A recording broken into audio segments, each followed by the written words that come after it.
وبعد إخواني وأحبائي في الله السلام عليكم ورحمة الله وبركاته. سيكون وحنو واحد لدونا بيت المقدس maalintii tobnaad ayaa yahuuddu ay xidheen masaajidka saddexaad ama xaramka saddexaad ee dadka muslimiintii ay leeyihiin in ka badan 12 milyan oo muslimiina oo falastiiniyiina iyo in ka badan 2 bilyan oo muslimiintu ay leeyihiin oo qaarkood ay soo siyaaran jireen baa loo diiday inay masaajidka ku tukadaan. si kooban waxaan ugu hadli doonaa muxuu yahay Baytul Maqdis, waa maxay xilka ka saaran qof muslima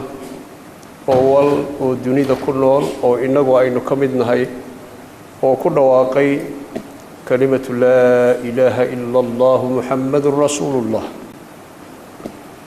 in sirta ku duugan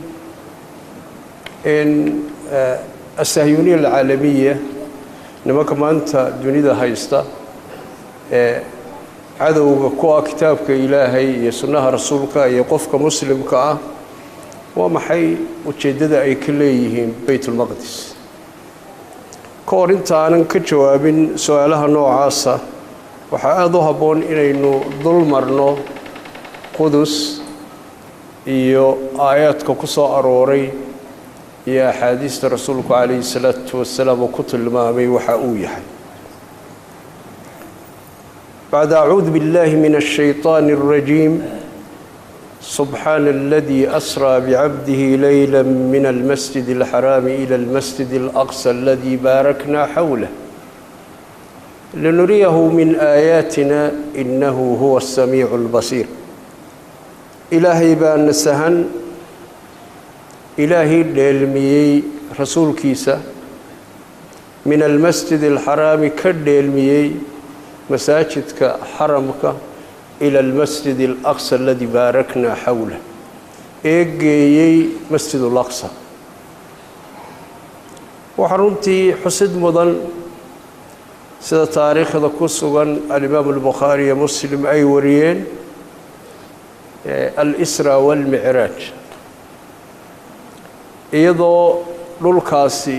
intaas oo kun oo kiiloomitir uu u jiro Maka isla markaasi saxaabadu iyo nabigu kaleey salaatu wasalaam aanu xoreynin xaramka ayaa ilaahay geeyay masjidul aqsa وهي آيات تتلى إلى يوم القيامة. وانا آيادو إن بدن أينو أخريني إن بدن أينو أخري دونو إلا إنت لغا غاريو قيام الساعة ساعة إنت دعيس. بل waxaad u fiirsataa mucjisaadkii rasuulka oo sida la tilmaamay aatharta saxiixi markii la dheelmiyay ee laga dheelmiyay Qudus lagama dheelmin nabiga kaleey salaatu wasalaam xaramka. رسولك والله كحيي سم معجزة لو كحيي بيت المقدس باللقي هل كاسا إلى هاي السماوات كسره وحنا هاي تاريخ الرسولك عسومدي وقول له يابك بدنيد إلى هاي أفدي رسولك عليه الصلاة والسلام أي هاي ليلة الإسراء والمعراج. إذن عسومداسي هل كي لقد علمي هل كيبيا هاي إلهي با قرآن كيسا كغوربي. سبحان الذي أسرى بعبده وحان سهن إله ديلمي الدون كيسي رسولك عليه الصلاة والسلام من المسجد الحرام إلى المسجد الأقصى الذي باركنا حوله. إلهي وحوك ديلمي حرمك وحانوكي المسجد الأقصى الذي باركنا حوله لنريه من آياتنا إنه هو السميع البصير. سألو أتصنو آيات لياب بدن با إلهي أيان النبي هلكا وقدر. إذن مساجك رسولك عليه الصلاة والسلام حرمو أهين isla markaasi albaytul xaraam xor muu ahayn ilaahay markuu rasuulka calayhi salaatu wasalaam geeyey almasjid alaqsa idan xikmad baa ku jirta subxaan allah in allahuma salli calaa sayidina muxamedin la tilmaamo qur'aanka lagu sheego xikmadda meeshaa ku jirta dee masaakiinteenna ciidda cunaysa ee somalilan ku noole subxaan allah duruufteenna aada og tahay baynu nahay dee adiga arkee baahidii nimankii gaalada ay nagu abuureen subxaan allah baalka mobileka la yidhaahdo maxaynu ku xidhiidhi jirnay waynu noolayn waynu dhoofi jirnay waynu shaqaysan jirnay waxbaynu baran jirnay mobileka iyo technologyga nimankaa gaaladii ay samaysteen intuu dhibaato inagu keenay imanka minutes buu inaga joojiyey khudbaddii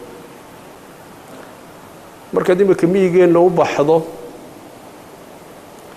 waxaad arkaysaa reer 2 neef leh oo ka kooban 6 qof 4 baa mobiles haysta subxaan allah 4 tuba way hadlayaan hadda waa reer soo ootay oo weliba laguugu soo qayliyey oo la yidhi reerkii reer hebel maanta 7 cisho dab may shidan bal arrinkaasi adigu qiime warbahalkaasi ma aha nimanka dunida haystaa samaystay waxaynu leenahay ma aha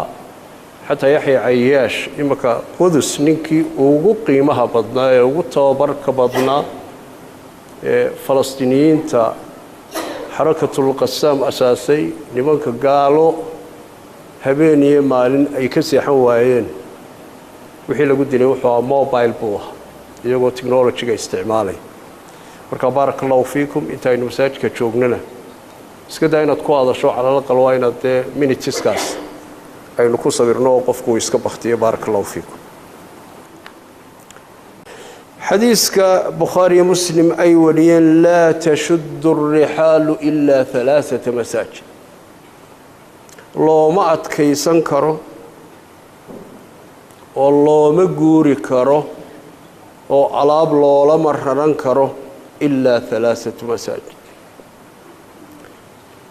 looma xadhka xidhan karo wey macnaheedu safar inta loo niyoodo ayuu yidhi nabigu calayhi salaatu wasalaam 3 masjid mooyaane almasjid alxaraam oo ah masaajidka cimradana aynu u tagno xajka oo waajiba qofka kari karana aynu u tagno iyo wamasjidii haada masaajidka rasuulka calayhi salaatu wasalaam oo xaramka labaada oo madiine ku yaalla oo ah halkii saxaabadu ay ugu badnaayeen waa caasimaddii rasuulka calayhi salaatu wasalaam walmasjid alaqsa waa masaajidka maanta in ka badan 2 bilyan oo muslimiina oo qaar ka midii asxaabulmilyaaraat ay ku jiraan qaar africa oo dhan iibsan karay qaar asia oo dhan iibsan karaya afraadda muslimiinta iska daadal ahaan laakiin ka afraad hantida maanta muslimiintu ay leeyihiin intaasaa waajib ka saaran yahay wahuwa fardu caynin laa fardu kifaaya maanta haddaynu meel aynu u marno aynu hayno waa halka keliya maanta jannadii ay ka dhowdahay wey haddaynu maanta waddo u hayno hiya fardu caynin laa fardu kifaaya in qudus lagu dagaalamaa maanta ma aha fardu kifaaya waa fardu cayn wey maadaama masaajidkii la xidhay la yidhi laguma tukanayo 420 milyan ee duqaadda iyo mujrimiinta iyo kuwa muslimiinta dhulkooda iibiya iyo kuwa kursiga si ay u haystaan hantida badan ku bixiya ee alla la xisaabtami doono yowma alqiyaama yowma laa yanfacu maalun walaa banuun maalinta lacagta iyo kursiga iyo daaruhu aanay waxba tarayn waxaa ku xeeran 23 dowladood oo carbeed inta la baabiyey mooyaane waa 420 milyan carabta ku xeeran ee shahaadanaysa waa 750 dowladood oo ku nool 6-7 meelood ee dunida la iskaga gudbo 6 ka mid ah oo haddii ay 4 xidhaan maanta dunida oo dhan istaagayso subxaanallah غزوة مؤتة ودقالكي جعفر بن أبي طالب يا عبد الله بن رواحة يا زيد بن حارثة وكمدها هوغانكي السرى إيوه tirada kooban ee nabigu uu ka tagay isagoo aad u jecel ama uu jeclaa ku istishaaday way waa dagaalka kaliya ee sida uu Bukhari wariyay nabigu kaleey salaatu wasalaam si mubaashira uu uga warramay dagaalkii oo socdo oo intaas oo kun oo kiiloomitir u jira qaswatu mu'ta wa ma aan jeclayna waqti badan ku qaado والآن أخذ الراية سيف من سيوف الله ففتح له وما ننتي خالد بن الوليد سو إسلامي طبعا عشق كذب أي دقال كاس الله ولذلك قلوين كريستنا وإيريا ذا الشام كله أي أجددوا أي أحد إلا ويرروا الصحابة بدنيا لايي boqolkun baa helay saxaabadii way tashadeen meeynu noqonaa maya rasuulka ayna soo diray nastashhadu fi huna saxaabadii waxay ilaahdeen Khalid baa markaas ku jira oo dhawaan soo islaamay markaas saxaabi baa intuu raayadii qaatay buu hogaami saxaabada ridwaanullaahi calayhi Khalid bin Walid kana lahu mawhiba fi al-khitat min nahiyati al-jihad waxaan taagtigiska la yiraahdo ilaahay hiba u siiyay dhulkana aad buu kala yaqaan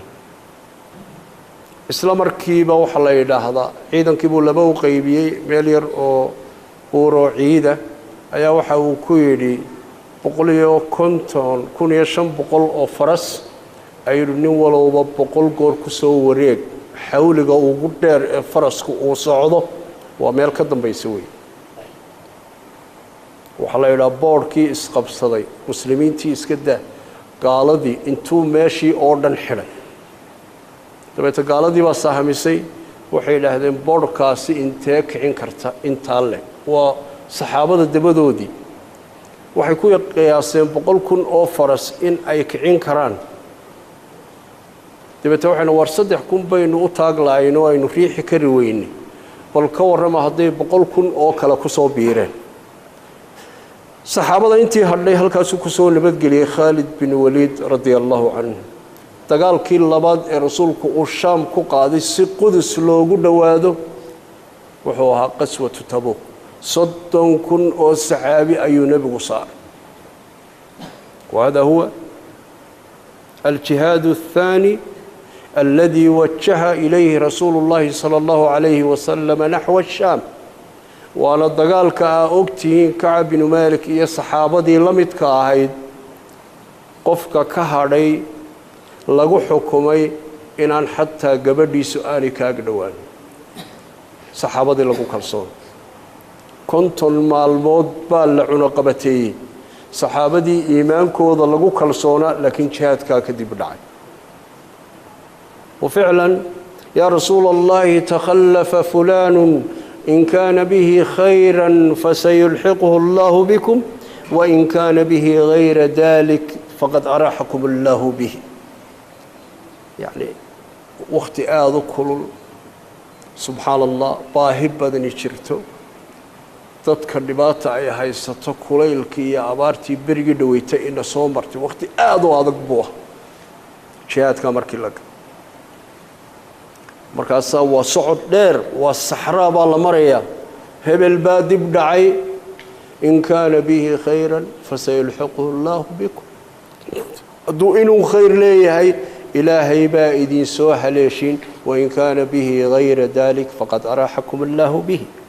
hadaanu khayr lahayn ilaahay baa idin ka reebay ha warwarin abu laha nabigu kaleey salaatu wassalaam illa Allah yuhfadiisa illa Allah dadka wanaagsan كان لا يقبل رسول الله صلى الله عليه وسلم رسولك وكذا قال لم يجري ولذلك رسولك مركو أقاذي إنه قيردي سيسور دواتي malaabixdeedii la tusay laannu xajatulwidaac rasuulku waa la hadlay calayhi salaatu wasalaam saxaabada khuduu manaasikakum cannii lacallii laa yacnii iga qaata manaasigtiinna lacallii laa alqaakum bacda caamiha waayo waxaa laga yaabaa sanad dambe inaanan idinla kulmin buu rasuulku yidhi xajkiisii ugu dambeeyey marka nebigu calayhi salaatu wasalaam waa loo tilmaamay ajashiisii inay soo dhowaato walidaalika nebigu calayhi salaatu wasalaam markaana wuxuu saaray jeyshu usaama oo cumar iyo abubakar iyo raggii waaweynaa oo dhani ay ku jiraan ha la saaro ciidankaasi shaam ha loo saaro marka rasuulku markii uu dhintay waa kuwii saxaabadu isku qabtay ee yidhi aynu joojina ciidanka iyo dayn almuhim rasuulku culays buu saaray qudus isagoo ciidan yar haysta oo weli jasiiratul carab aan gacanta ku wada dhigin ayaa haddana wuxuu jeclaa nebigu calayhi salaatu wasalaam qudus inay gacantiisa soo gasho ilaahay subxaanahu wa tacaala waxa uu ku guuleeyey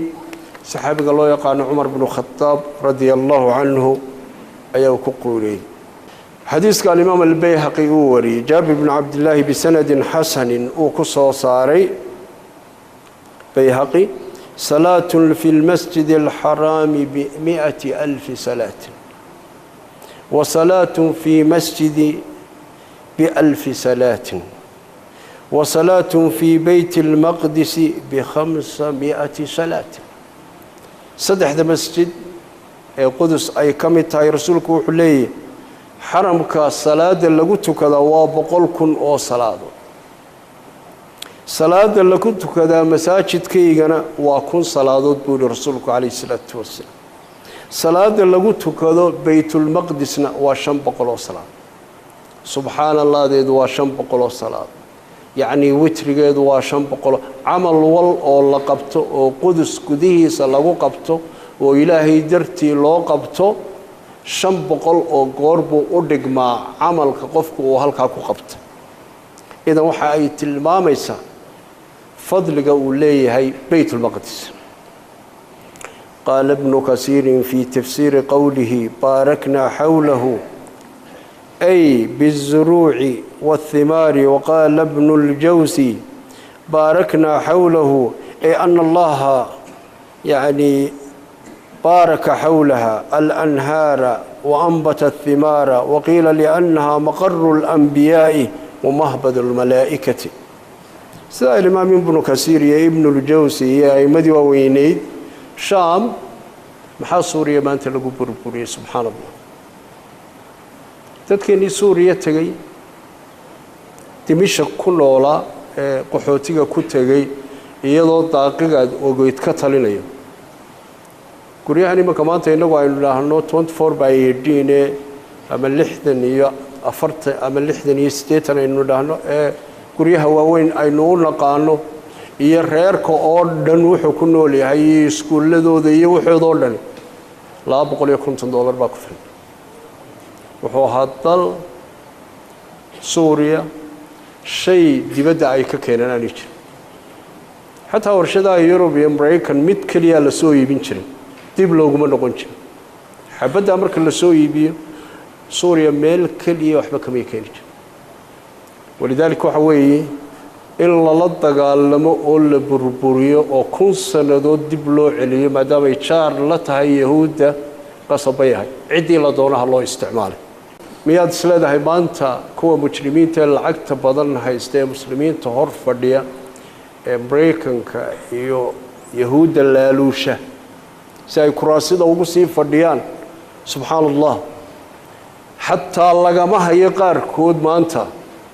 tandiid macnaheedu waxa weeye waar naga daayo halaynina muslimiinta xataa kelmadda lagama hayo xataa waxay sortaageen maanta in mudaharaad laga sameeyo caasimadaha dadka muslimiinta ah waa mudaharaad si dunida loogu muujiyo in meeshaasi arrinkeedu sii socdo in dagaal caalami dhacayo muslimiintu ay leeyihiin inta cala laqal in la muujiyo ay dadkoodii kala dagaalameen iska daa iyagu waxay qabtaan subxaanallah bal إسرائيل تيكون لينيسو مسلمين تا قدس يا فلسطين يا وحي لميتك لعقته ذا وول ستريت كلعقته ذا تعالى مسلمين تلاقوا ليني المهم أفر بقول كنتم كن أو هو قامين يعني كيلو رجلي سفرون يسوه هو قامين بركان صحابة الله هذا سفرون يسوه حكون أوريا دقيسو ميانو صوغلنا مسفرها عمر بن الخطاب بدو دي بدونت سواء أفر بقول كنتم كن أو عيدنا هيس أو هم كمركاسي صحابة الصحابي والبوستا أما مجاهد والبوستا صدن قور يبقل قور أي كبدن تهي كوا أي هيستان نصرت بالرعب بمسيرة الشهر مركا إيمانك الليذين كهلا توصن وحاليغو غرغاري أو معجزات كيغا كميدا إلا يغبقضو إن بالله صعوده maanta waxa weeye technology-ga diyaaradaha qaar kood marka la eego dunida oo dhan gabigeedaba 10 cisha lagu soo wareegay diyaaradaha qaar in bil looga socdo ayaa in la iga baqdo marka dadkaygu toosnaadaan ayaa la siiyay nabigu kaleey salaatu wasalaam saxaabadu Safronius waxay dhahdeen wuxuu yiri waan wareejinayaa laakiin waxa u soo dhiibtaan yani Umar ibn Khattab radiyallahu anhu hayma damash عمر بن الخطاب رضي الله عنه مركو ماشي تغي تضبا صحابي تضبا ايا لا سعود waxyaalaha aadka u layaabka badan waxa kamida markuu deyrka galayay ayaa ninkii joogay ba doonay inuu aad u soo dhaweeyo Umar ibn Khattab radiyallahu anhu wasanna lahu jubbatan kahnutiyatan مرصعة بالذهب والحرير وحوسي سميه وسي دياري جبد لا دحكله والله صلى على سيدنا محمد دركن وحريه هاي قفك وكدل حدو ومركاسي حرير يذهب لغو حردي سبحان الله عمر بن الخطاب وحريه صدحكو او مدنا عمامد وياهي مدنا كيسر مدنا كي هوسي صدح لا غوبست سبحان الله يا قلب كيسي oo safety ku jirtay iyo warankiisii intiis way saxaabadu inta bay dhigi jireen odaygii subhanallah dharka uu Umar xilay waa dhar aad u nadiifa laakiin kala badhkii ay toltolan yihiin oo markii ay jeexmeen oo iska tashay markii uu doonay inuu u hadiyadeeyo Umar kelmad buu ku yiri nahnu qawmun a'azzana Allah bil Islam ومهما نبتغي العزة من غيره أدلنا الله سبحانه وتعالى ومهما نلتمس العزة من غيره أدلنا الله سبحانه وتعالى أنا وحنا نهيض إلى هي كشر في إسلام لماذا حتى نكدو نوع السدع عد عن إسقى حين إلهي بلدليني سبحان الله رجعوا حديد إسقى يسبوا لي شو بدأ كان نوتي وحنا تكاذب سو المهم خالد بن وليد عراق بو شلي oo kala soo galay si Umar bin Khattab ugula kulmo Qudus isla markaasina uu u ilaaliyo amiir al-muuminiin inaan dhibaato ugu yeelin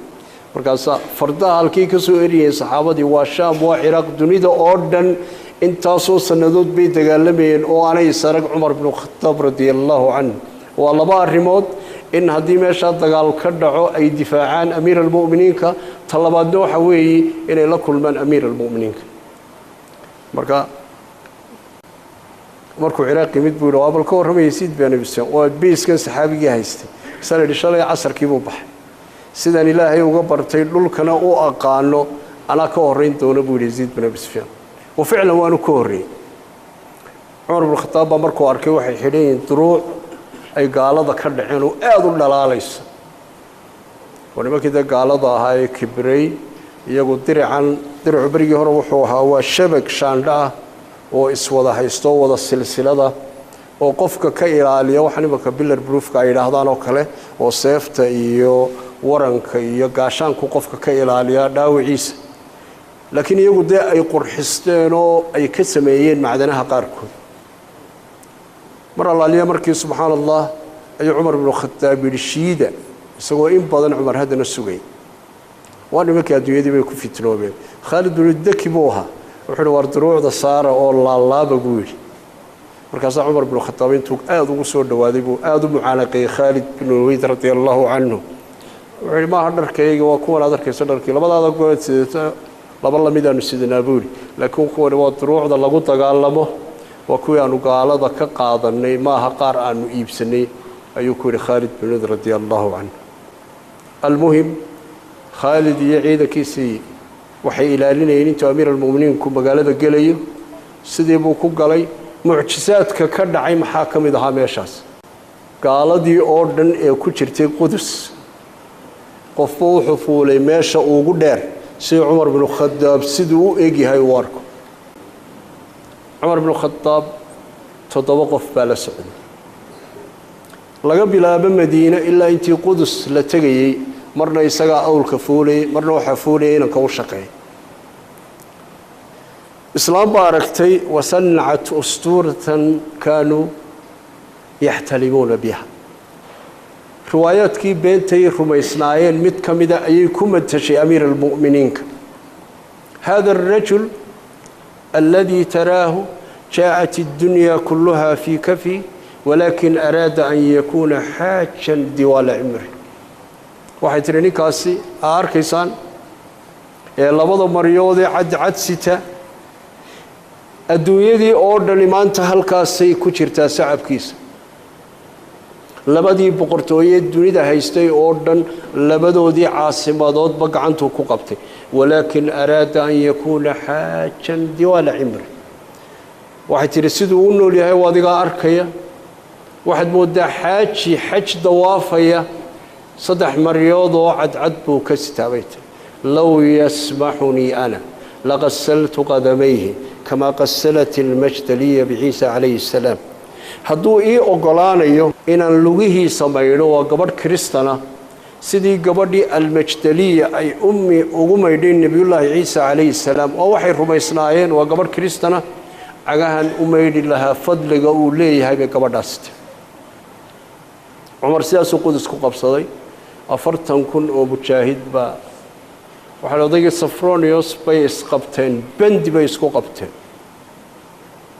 وليس خالد بن وليد ببعيد حداد